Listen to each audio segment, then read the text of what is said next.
Good evening, everybody. 7 minutes past 6. Like British Rail, we're late, but feeling great.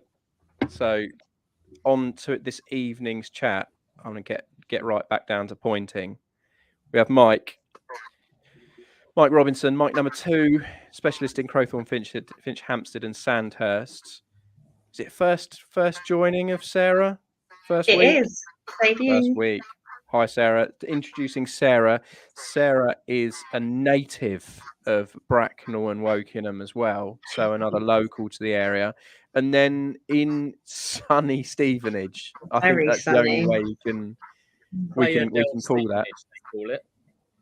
Unbelievable. Costa del Stevenage. It looks pretty good in your back garden, and you're making the best of it.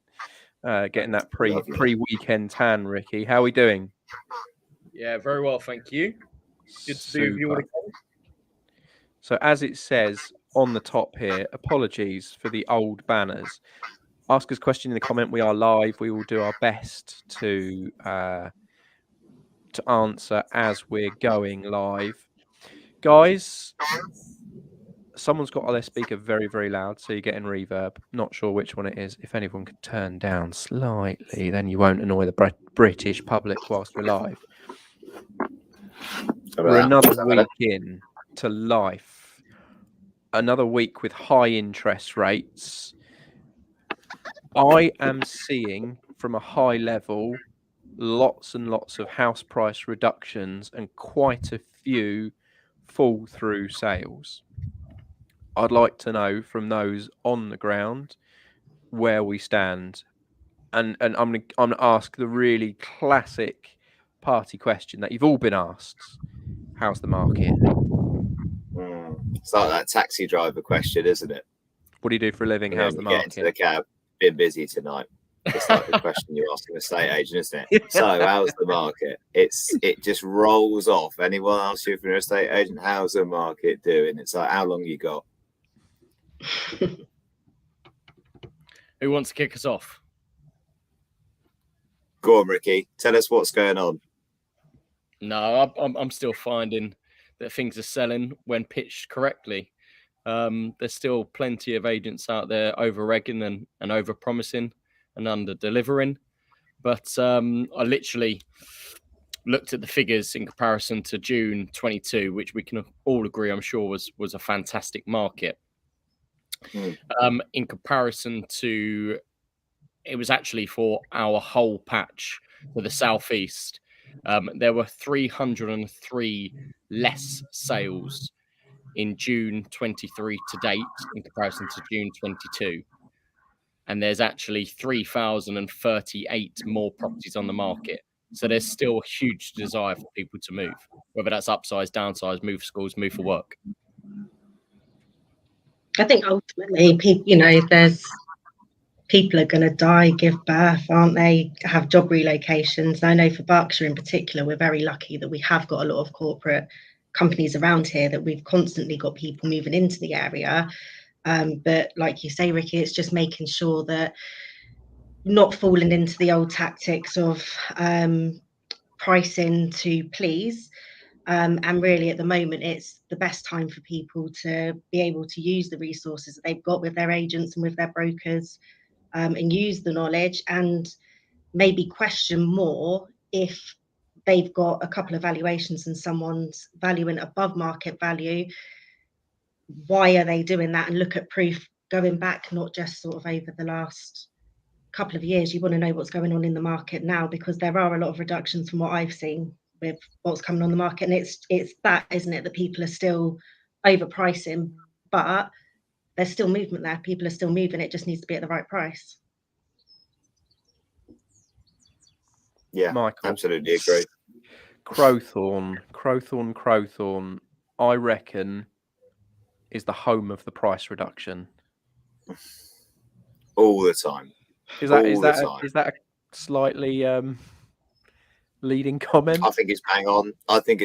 I mean, it depends obviously which agents are going out, etc. Some houses just do come on and sell, but as Sarah said, it has to be the right price. I mean, think in Crowthorne, everyone always has their own expectations of what their house is worth or what they think it's worth. And I think it probably doesn't help when you get an agent that goes over and tells them one thing, and they know there's probably another agent going out there and they say another thing. And then you end up with this kind of like, you know, it's going up already, probably from where actually it's not even supposed to be anyway.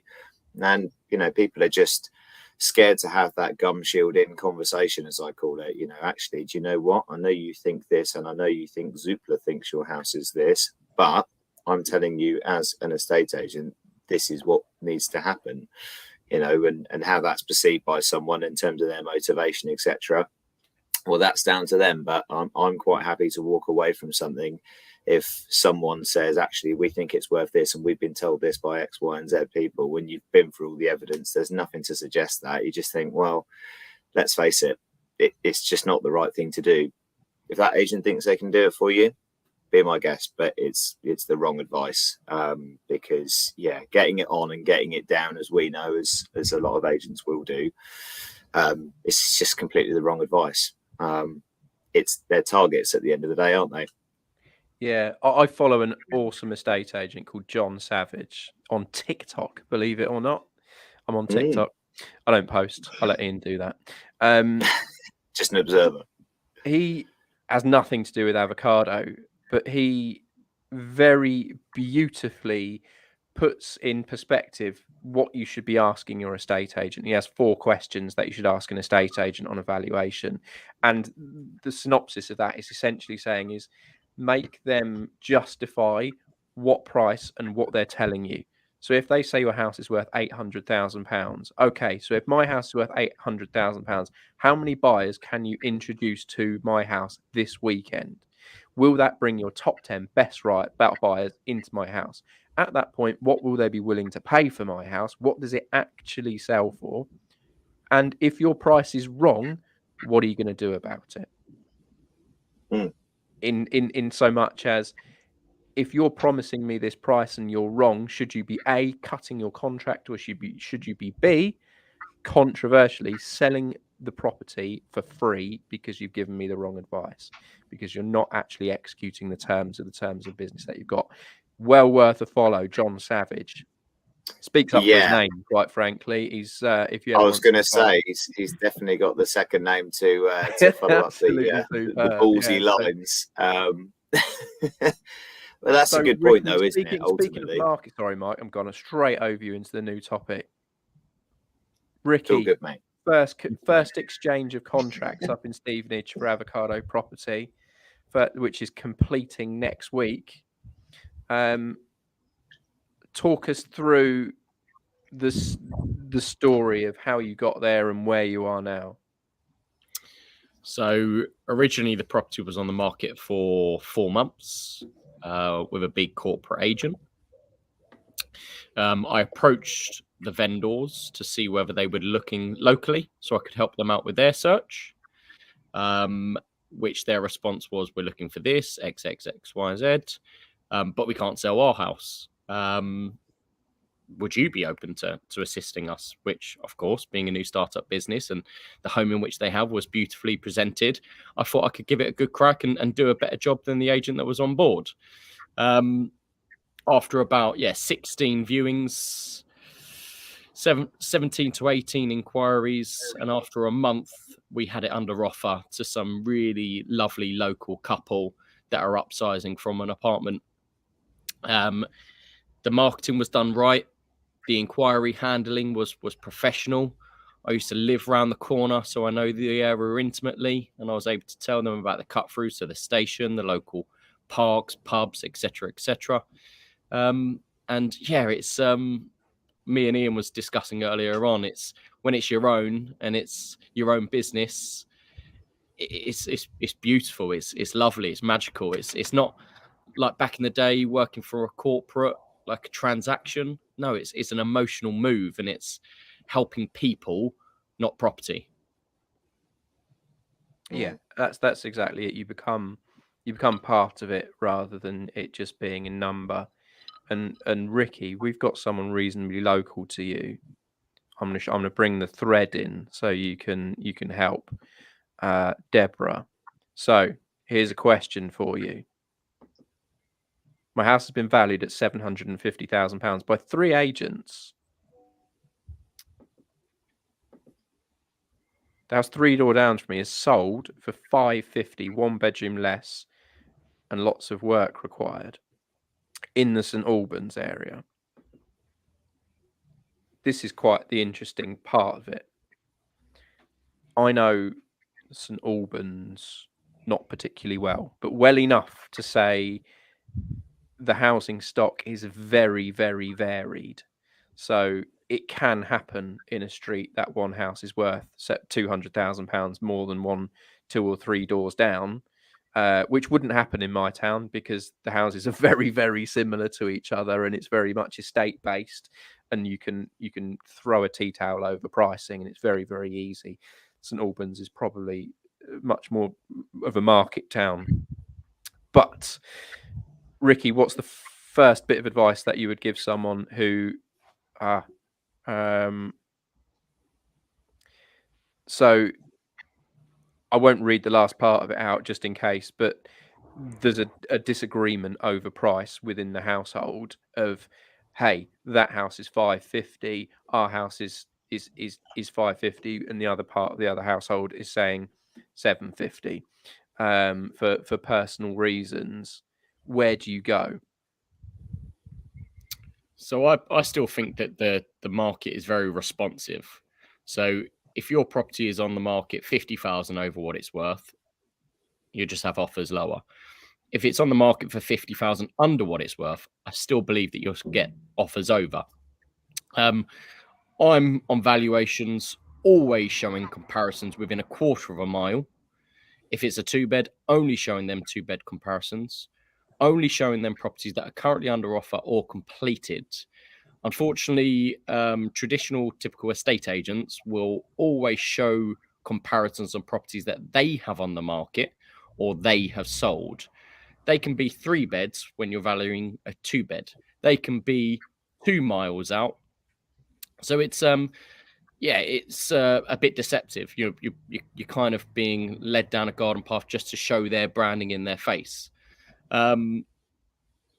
Deborah, let me come and meet you sooner rather than later. Have a chat with no agenda, I think. I mean, I can speak from personal experience. I own a 3-bedroom house which had the potential to extend into 4 bedrooms. The cost of that to do the extension and add another room downstairs was well over £100,000 in today's money. So and that it would have added roughly 150 to the value of the house. Just as to give an example, so if a 3-bed's selling for 550 in your road, I would quite happily pay 700 in the road for a 4-bed if that road takes that kind of value, as in other houses are selling in that area for that kind of figure. It's not well over the development style. So my house, a 3-bedroom house, is in a road of 3 and 4 bedrooms. So there is proof of what that value is. I think sometimes people value towards their own agenda rather than what the actual value is. From a personal point of view, Deborah, there's a way of settling what it can be worth. You can get a RICS, Royal Institute of Chartered Surveyors, accredited valuation, which you have to do if you're selling a shared ownership property, for example, which is one way of having it rubber stamped rather than an estate agent who is purely giving their opinion based on market stats and sometimes valuing based on how much they want to get that house on the market. So it's an option to you is to speak to a RICS qualified surveyor who can actually rubber stamp their valuation based on other selling comparables. Ricky, staying in Stevenage, what was it called? The Rainbow Run. Sorry, the Rainbow Run. Yeah, the Rainbow Run. Took place on Sunday. Talk to us about the Rainbow Run. Oh, it's fantastic. Really, really enjoyable.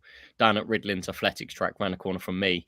There was over 300 participants running 2.5K, 5K, 10Ks and walking. whilst me, Andy, our lettings director, and my wife and mother-in-law threw paint over people. It was great. They raised over 30,000 for the East and North Herts Hospital charity.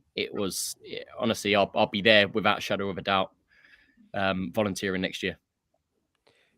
Has the level of pink paint sold in the Stevenage area gone up by at least 1,000%?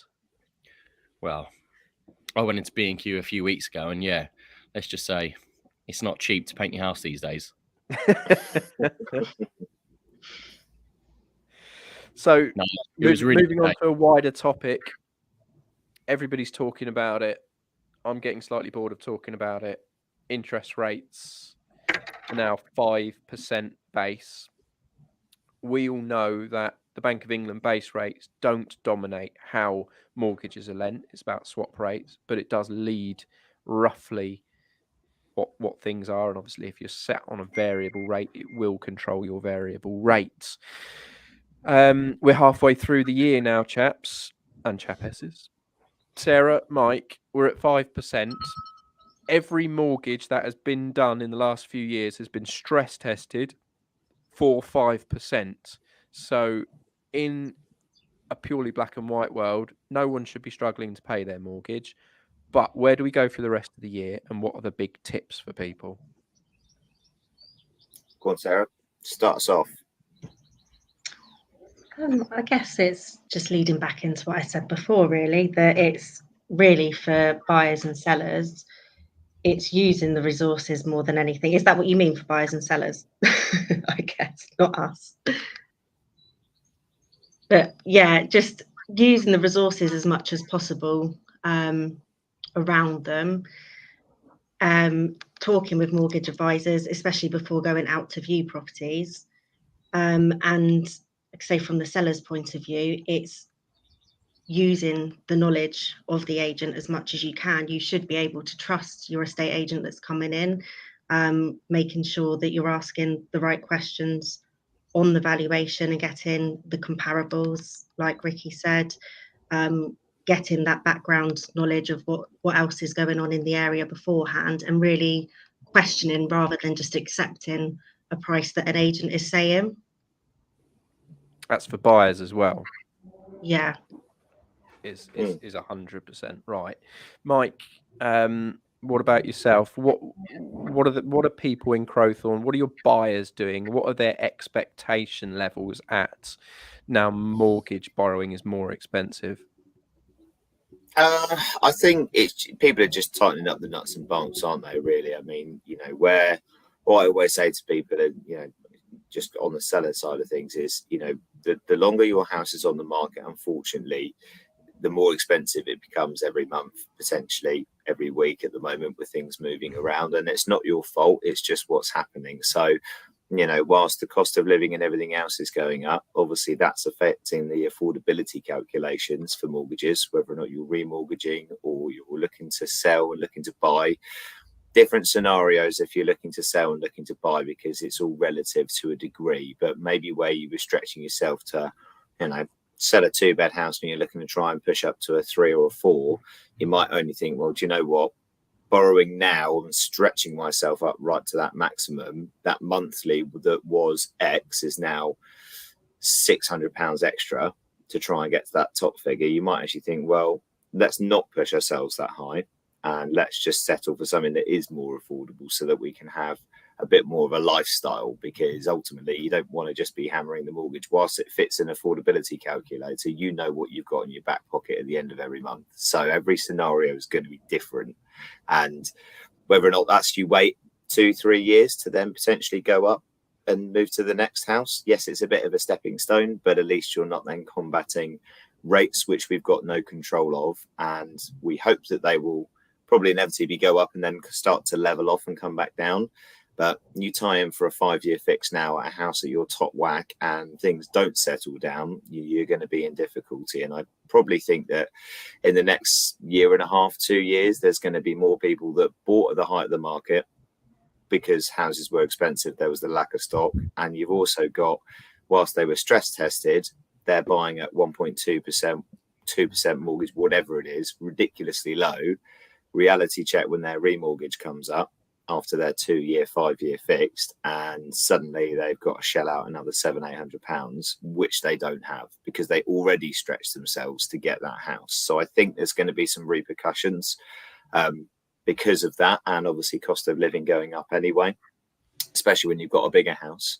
So I think we'll see a lot of the bigger house prices probably pulling back because they are less affordable than they were. Whereas you wind it back 18 months, 2 years ago, it was impossible to try and buy a family home. You know, the 4-beds were absolute gold dust. If you wanted a 4-bed house that was worth 650, you could be like, do you know what, let's chuck it on at 700, you probably get it. Whereas now it's way more price sensitive because people are conscious about what they're actually spending because it's really hitting them in the wallet. What about so I think, yeah, my advice is just tie in for what you can afford, not what you think you can afford. What about where you are, Ricky and Stevenage? Are you seeing the same sort of thing? Maybe people being a little bit more conservative on what they're viewing, going to view a 4-bed rather than a 5-bed with a double garage? Yeah, very much so. Although I always like to say it's all relative. If prices are going up, you'll pay more, you'll sell for high.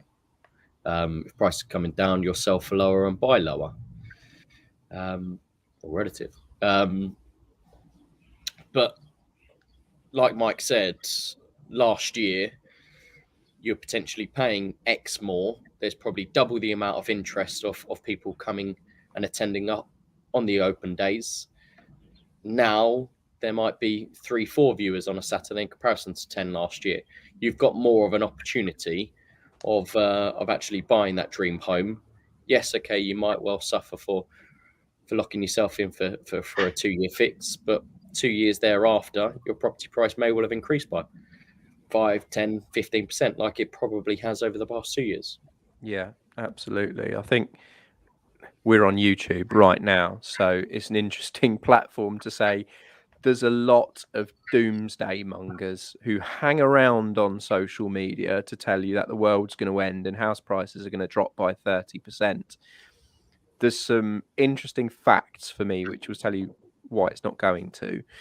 Firstly, renters still spend more of their disposable income than homeowners will do on the new mortgage rates. So it's still more attractive to own a house than it is rent it from a pure month-to-month point of view. Equity levels, as in how much money you've got in your house, are higher than ever because of house price increases, house price inflation over the last few years. So the number of people who are at risk of repossession, or at risk of negative equity now, but compared now between now and 2008, roughly 7 times lower than it was in 2008.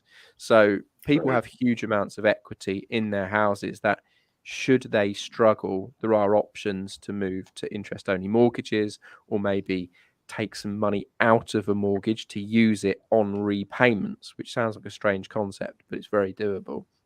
So we don't have the same metrics or the same risks that we were in 15 years ago compared to now. And certainly people keep talking about recessions. We're now 2.5 years post-COVID.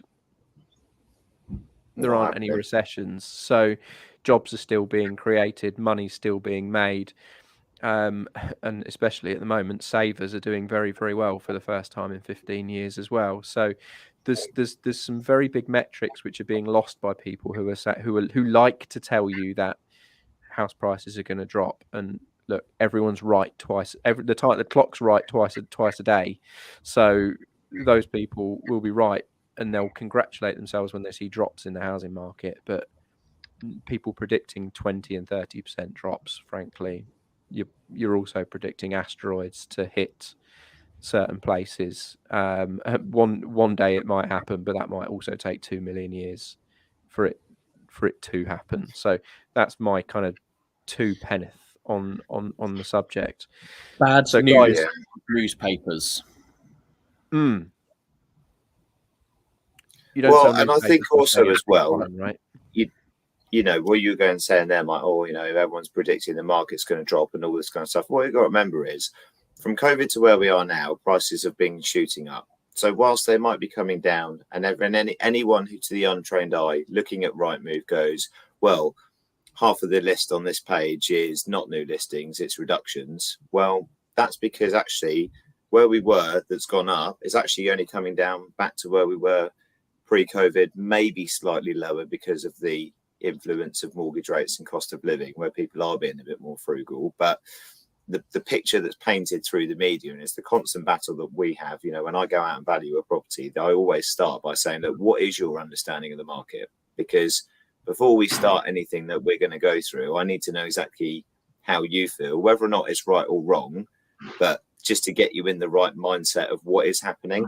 Because if you don't understand that straight away, it's all about the facts. This is what's actually happening, X, Y, and Z. And whether or not people take it on board, obviously, is one thing, as we've said, when it comes onto pricing. But I think there's such a screwed, distorted picture of what is happening with clickbait media and the news saying one thing, and then someone's friend told me that something else was happening because they heard this horror story about blah, blah, blah. So there's a lot of misinformation. And that's why you need all of the tools in the toolbox at your disposal to kind of say, well, look, these are the actual facts, and this is why, and this is, you know, no one's got a crystal ball, right? But at the end of the day, you know, you have to make a decision based on what is actually happening at the time and what's right for you. So it is confusing, and I do sympathise with people that are either entering into the market as a buyer or are entering into the market as a seller, or even both, because it is really confusing to know actually what is happening. And yeah, it's not easy. I can give a phenomenal fact, which is slightly off topic, is Sarah and I are both sitting in the same office. Sarah looks like she's in witness protection, and I look like I'm reflecting the sun. I don't know how that's happened. I'm getting darker and darker. Yeah, literally. You're going to have to get that blind up in a minute, Sarah. It's, you're fading out slowly. Never sit with a light behind. I don't know. Both of us have. Like she's gently photoshopping her face out. Horrible. I'm showing off my absolute best feature. The beacon. Going back to what Ricky said, everything is relative. So if your house was worth £400,000 in 2019 and it shot up to £600,000 at the end of 2022 and it's now worth £550,000, you haven't lost £50,000. Your equity has increased by 150, and depending on where you're going to move to, there's a good chance that house has had roughly the same effect. So the fact house prices have dropped in the last 3 months or so have absolutely no effect on you whatsoever, because you're still way up on where you were, and you have to be as rational as possible and say, yeah, at the end of last year I could have sold my house for 600 and now I'm selling it for 550.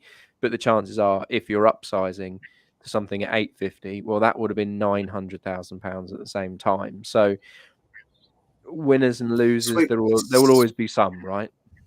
Swings and roundabouts, isn't it? Yes, mortgage rates are higher, values are coming down. Is it values of what stuff's being sold for? I don't know. But is it asking prices? Because that's two different things at the end of the day. Like Ricky was saying earlier, you go out, you show comparables of what's actually sold. Well, I look at everything. What's sold, what's on the market now, because it's, you know, you can only buy them once. And secondly, like what has come on and not sold. That's such a big one that people don't look at. Well, This is one that came on, sat there for 4 months, didn't sell, came off. That kind of tells you everything you need to know in a nutshell, more so than some of the ones that are available and that have gone through. That's a great question. It's probably a question that has never been asked by a potential seller on evaluation. Show me something that hasn't sold. Well, I always think it's important to do that, because they might have gone, oh, we noticed that one, and then it disappeared. And once it disappeared, it's out of sight, out of mind, isn't it? Oh, it must have sold. You are assuming because it was for sale. So, look, these are 3 in your row that haven't sold. Oh, really? Yeah. Look at the prices. Oh, right. Sometimes that's the penny dropper. Yeah. It's not. This was on the market last year at 600, so let's put it on for 600. This was on the market last year in a better market for 600, and it didn't sell. So didn't sell, and now the mortgage is. Yeah, now the repayments are twice what they were. Let's see if it can resell now at another £600 a month on a monthly basis. Like, just ridiculous. So, last point of subject for tonight is anybody in the Warfield area this weekend, if you're at a loose end, Warfield Fete. I may or may. Well, I'll tell you what I'm going to do. I am going to give away the Avocado Property Toyota. How does that sound, Ricky? Done about that. There's a small disclaimer in the comments. Mike's got the pig's lips.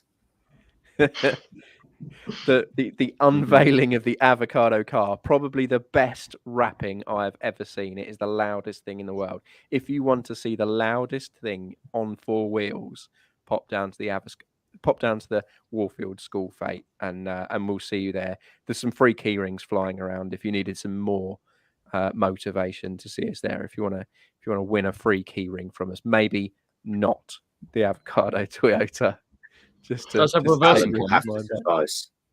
But anyway, thanks again, everybody on the call for joining me. Anybody for watching. If anybody else has got any questions that they've missed the live but are watching and they want to have a chat with Ricky, Sarah, me, or Mike, feel free to fire away in the comments and we'll make sure we get back to you. Deborah, thanks for your questions earlier. Please do get in contact with Ricky. He'll be able to provide you with some sense if you need it. We're more than happy to help. Till next Thursday at 6 o'clock. Thanks, guys. We'll see you then. See you soon.